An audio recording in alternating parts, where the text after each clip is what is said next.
Super star அவர்கள்ட்ட விஜய் அவர்கள் வருந்தி பேசியிருக்காரு.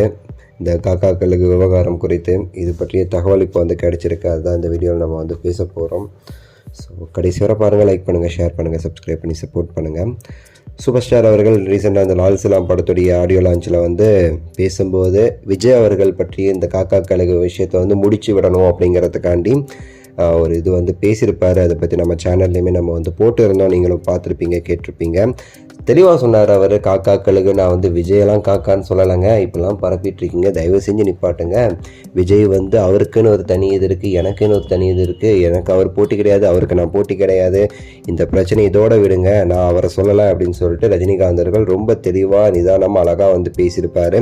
ஸோ அது பார்த்திங்கன்னா கேட்கும் போதே நமக்கு என்ன தோணுச்சுன்னா, ரஜினிகாந்த் அவர்கள் எப்படிங்க மற்றவரை பற்றி அப்படிலாம் சொல்லுவார். ஆனால் விஜய் அவர்கள் அதை எவ்வளோ கேவலமாக பயன்படுத்திக்கிட்டாரு. அந்த லியோ ஆடியோ லான்ச்சில் பேசும்போது காக்காக்களுக்குன்னு சொல்லிட்டு நக்கலாக ரஜினிகாந்த் அவர்களை நக்கல் அடித்து ஒரு ரவுண்டு வருவார். அதெல்லாம் எவ்வளோ அசிங்கமாக, எவ்வளோ கேவலமான ஒரு மனிதர் விஜய் அப்படிங்கிற மாதிரி காமிக்கிற மாதிரி இருந்துச்சு.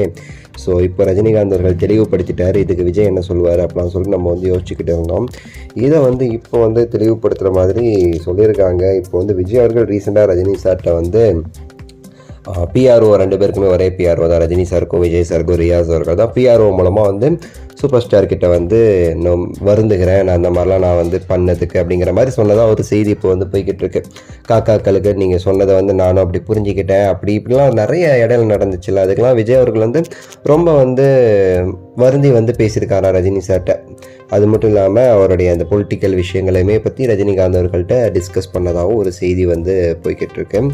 ஸோ இந்த மாதிரி ஒரு நியூஸுங்க. இதை விஜய் அப்போவே பண்ணியிருந்தார் அப்படின்னா இவ்வளோ பெரிய விஷயமே வந்திருக்காது. நிறைய இருக்குது. ஆனால் விஜய் என்னன்னு தெரியல, அந்த ரசிகர்கள்லாம் பார்க்கும்போது ரசிகர்களுடைய அந்த கதை அப்படி கத்துறாங்க, தளபதி அப்படின்னு கத்துறதை பார்க்கும்போது இவருக்கு நம்ம உண்மையாகவே பெரிய தளபதி தான், ரஜினியை விட பெரிய ஆள் தான் அப்படின்னு சொல்லி நினச்சிக்கிட்டு இந்த காக்கா கலைகன்னு சொல்லி ரவுண்டு போட்டாரான்னு தெரில. அதுதான் அவர் பண்ண ஒரு கேவலமான விஷயமா நான் இப்போ வர நான் நினச்சிட்ருக்கேன். இப்போல்லாம் பண்ணியிருக்க வேண்டாமே அப்படின்னு சொல்லிட்டு. ஏன்னா ரஜினிகாந்த் அவர்கள் மற்றவரை பற்றி இப்படி பேசுகிறவர் கிடையாதுங்கிறது நம்ம எல்லாருக்குமே தெரியும். அது விஜய்க்கு தெரில. விஜய் ரஜினி ரசிகன் சொல்லிட்டு இருந்தானா அது அவருக்கே தெரிலங்கிறது தான் முக்கியமான நம்ம பார்க்க வேண்டியது.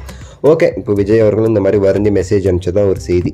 பார்க்கலாம். லைக் பண்ணுங்கள், ஷேர் பண்ணுங்கள், சப்ஸ்கிரைப் பண்ணுங்கள். அடுத்த வீடியோவில் சந்திக்கின்றேன். நன்றி, வணக்கம், மகிழ்ச்சி.